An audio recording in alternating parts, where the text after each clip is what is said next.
여러분 반갑습니다. 이번 시간에는 문학의 수용과 생산 네 번째 시간이 되겠습니다.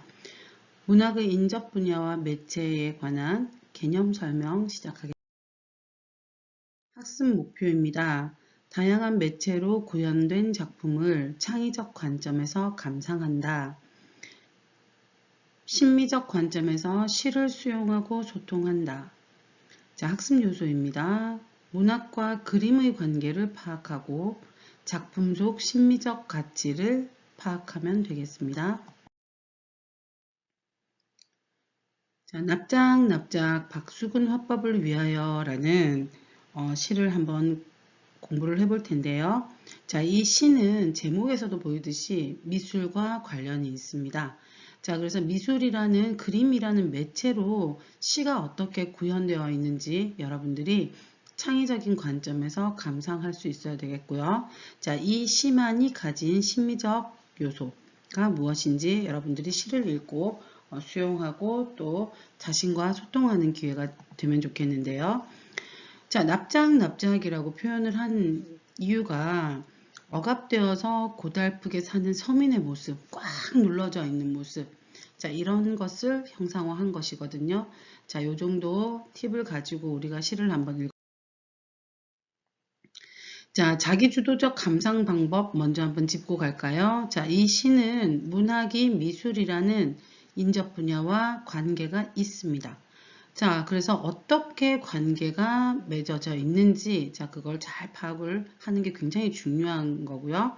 자, 또 박수근이라는 그 화백의 그림이 이 작품에 어떤 영향을 미쳐서, 우리가 이제 이 시를 지금까지도 읽어내고 있는지, 자, 그래서, 마치 한 폭의 그림, 여러 폭의 그림들이 이렇게 주렁주렁 매달려 있는 느낌, 걸려져 있는 느낌, 자, 그런 걸 연상하면서 작품을 좀 감상할 필요가 있습니다.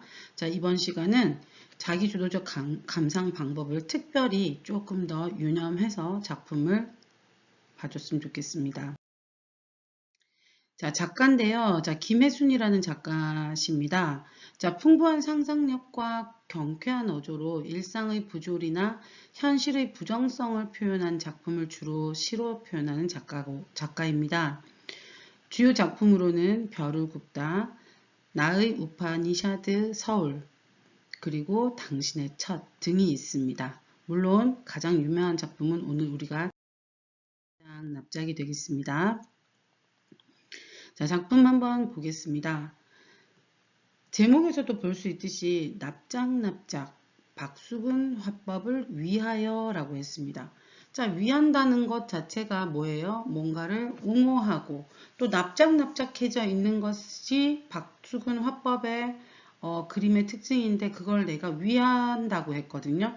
자, 그럼 시적 화자의 어떤 관점은 이미 시 제목에서도 조금 유추할 수 있을 것 같습니다.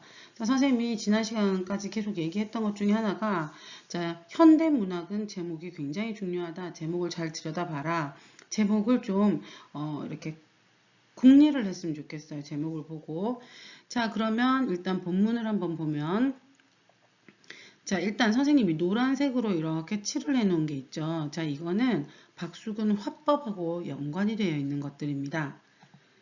자, 어떻게 연관이 되어 있느냐 하니 자, 납작해져 있죠. 드문드문 세상을 끊어내어서 자, 그러니까 시선이 화백의 시선에서 본다면 어떤 한 시선, 어떤 두 여인이 쭈그리고 앉아 있는 모습, 아기를 업고 있는 모습, 뭐 근데 발에 신발도 없고 막 서성이고 있는 모습 막 이런 거를 포착한 시점들이에요. 시선들. 자, 그거를 뭐 화백의 입장에서 세상 모든 걸 다 담을 수는 없죠. 내가 오늘 지금 본 장면, 그쵸? 이런 게 이제 그림으로 표현이 될 거잖아요. 자, 그런 표현이라고 생각하면 될 것 같습니다. 드문드문 세상을 끊어내어 한 며칠 눌렀다가 벽에 걸어놓고 바라본다. 흰 하늘과 쭈그린 아낙네들. 자, 흰 하늘 아래 쭈그려 있는 아낙네들. 자, 그러니까 이렇게 쭈그러져 있다는 것도 표현 자체가 뭐예요? 뭔가 눌러져 있는 거죠. 근데 심지어 그림이니까 벽 위에 그 여인네들을 더 납작하게 눌러서 벽 위에 뻗쳐서 그림으로 촥촥촥 이렇게 걸어놨다는 겁니다. 자, 그러면서 가끔 심심하면 옆편네와 아이들도 한 며칠 또 눌렀다가, 자, 그러면 어느 날은 여인네가 포착이 됐다가 또 어느 날은 옆편네들과 아이들도 같이 포착이 됐다가 그것들을 이렇게 박수근 화법으로, 그쵸? 뭐 마티에르 화법이라고 하는데요. 이렇게 화강암 재질로 된 것처럼 거칠거칠하게 표현을 해서 꾹꾹 누르는 거. 자, 처음에 선생님이 이거 그림도 다 실었다가 이게 또 뭐 저작권이나 이런 거 이제 문제가 될까봐 일단 뺐는데 여러분들이 한번 검색해가지고 찾아보기 바랍니다. 자, 이렇게 벽에 붙여놨어요. 자기가 이렇게 그림을 그린 것들을 이렇게 붙여놨어. 하나같이 세상을 꽉꽉 눌러놓은 듯한 느낌이 있는 이 그림들이에요. 자, 그래서 납작하게 눌린 것처럼 보이는 박수근 그림의 특징은 힘들게 살아가는 서민들의 모습을 형상화한 것이라고 할 수 있습니다. 자, 근데 박수근 화법이 뭐라고 시적 화자가 뭐라고 하냐면 박수근 화백의 그림, 이 그림들을 보면서 이렇게 얘기합니다. 하나님 보시기 어떻습니까? 조심스럽게 물어봤대요. 자, 이거는 무슨 표현입니까? 몰라서 묻는 게 아니죠. 서리적인 표현입니다. 이런 모습이 어떻습니까? 그쵸? 자, 굉장히 다 알면서 물어봅니다. 자, 고달프지 않니? 라는 강조의 표현이라고도 볼 수 있어요. 자, 그래서 1년에서는 그림의 작업 과정들 눌렀다가 이렇게 뻗쳐가지고 이렇게 벽에다가 붙여 놓는 장면. 자, 이런 것들을 통해서 서민들의 고달픈 삶을 좀 형상화한 그림이 여기서 이제 언급이 되고 있습니다. 인물들이 이제 그림 속의 인물들이 묘사되어 있는 것 같아요. 발바닥도 없이 서성서성. 자, 선명하게 발을 예쁘게 이렇게 그려놓은 게 아니라 뭔가 이렇게 어디로 가야 될지도 몰라서 이렇게 서민들이 서성이고 있는 모습인 것 같은데 발바닥도 잘 안 그려져 있고 이렇게 그냥 발등만 이렇게 둥실하게 이렇게 그려져 있는 느낌 이런 것들이거든요. 근데 이게 선명하지도 않아요. 이게 그림의 어떤 라인이랄까요? 자, 그런 게 선이 선명하지도 않고 이렇게 그냥 어떻게 보면 그냥 그 화강암 있죠. 그런 거칠은 그런 거에 이렇게 형체도 조금 애매하게 이렇게 그림이 이제 형체가 이렇게 두릉술하게 이렇게 표현이 되어 있는 그림들이거든요. 자, 그러니까 당연히 발바닥도 선명하지 않고 입술도 이렇게 있는 듯 없는 듯 표정도 잘 모르겠어요. 없어 보여요.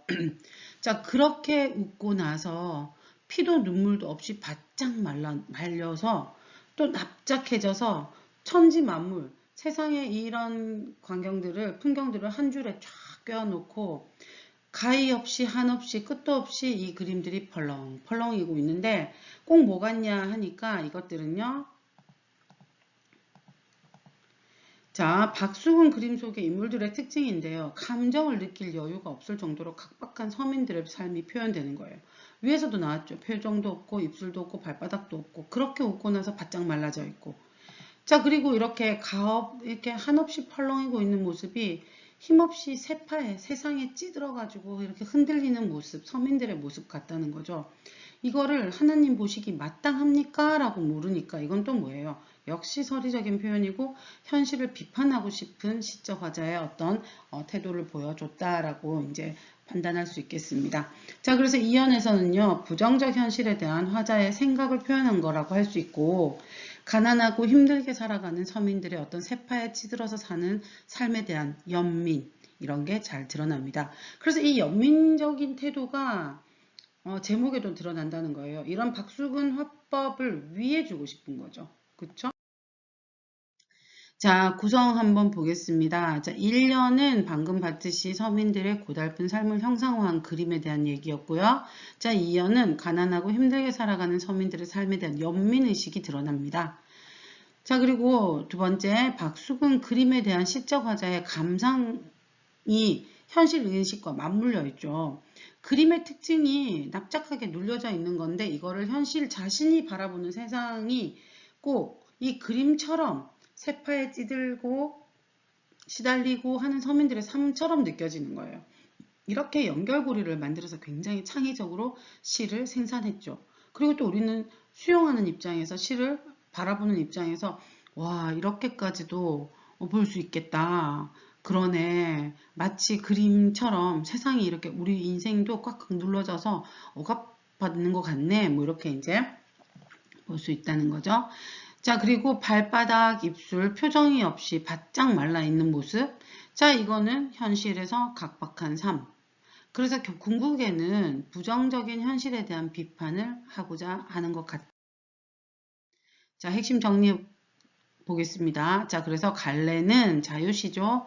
그리고 감정을 드러내는 서정시입니다. 성격은 현실 비판적이고요. 애상적이고 묘사가 주로 되어 있죠. 주제는 서민들의 고달픈 삶에 대한 비판과 연민. 그리고 제목의 의미를 좀 잘 봐야 됩니다. 납작납작이라고 하는 이유가 억압되어 고달프게 사는 서민의 모습을 형상화한 것이다. 자, 특징 잘 봐야 되겠죠.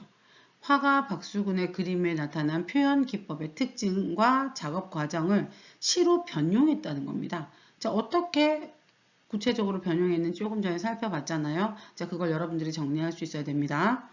두 번째, 각 연마다 마지막에 서리적 표현을 반복했어요. 자, 이렇게 하는 이유는 연민과 현실 고발을 효과적으로 부각할 수 있는 그런 표현이 되는 거죠. 자, 그래서 여기까지 이제 박수근 화법을 위하여라고 하는 납작납작이라는 시를 살펴봤습니다. 자, 이 시를 보면서요, 문학과 그림의 관계를 여러분들이 이제 파악을 해야 됩니다. 그쵸?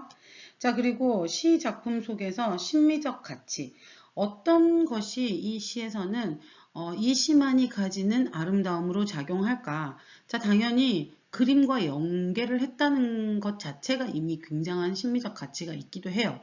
하지만 표현 방법이나 어떤 어조나 뭐 여러 가지 묘사나 뭐 이런 것들을 통해서 심리적 가치가 두드러지죠. 자, 그래서 여러분들이 앞에 선생님하고 배웠던 내용을 중심으로 자, 심리적 가치 선생님이랑 짚었던 거 다시 학습 정리하면서 여러분들이 한번 아무것도 보지 말고 스스로 수업을 한번 복기하는 시간을 가지기 바랍니다. 자, 더불어 시적 화자의 현실 태도 방금 확인했죠. 자, 어떻습니까? 고발하고 싶고, 그쵸? 또 이런 현실 속에 살아가는 사람들에게 연민 의식도 가지고 있고, 자, 이 정도로 정리를 하면 되겠습니다. 자, 개념 설명 여기까지 합니다. 수고했습니다.